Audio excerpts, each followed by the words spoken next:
জ্বালা কিসের? আগে টেহা ফেলা, এবারকার দেন 100। নে তাই খেলাম। চালাইলাম আমি।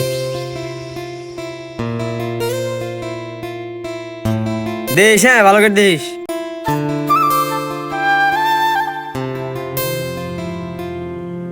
আরে ছেলেগুলো ধ্বংসের পথে চলে গেল। কালকে আমি ভাই আরসি, আজকে আর জনাই। এইটা লাগাইলাম 500, চাল দে।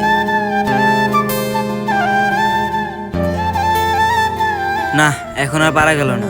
ছেলেগুলো আস্তে আস্তে ধ্বংসের দিকে চলে যাচ্ছে। দেখি কিছু বোঝাতে পারি কিনা।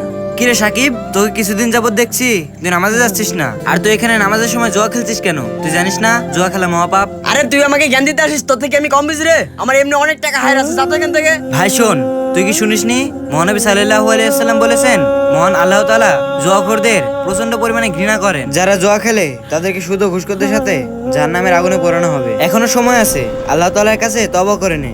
ভিডিওটি ভালো লাগলে সাবস্ক্রাইব করবেন।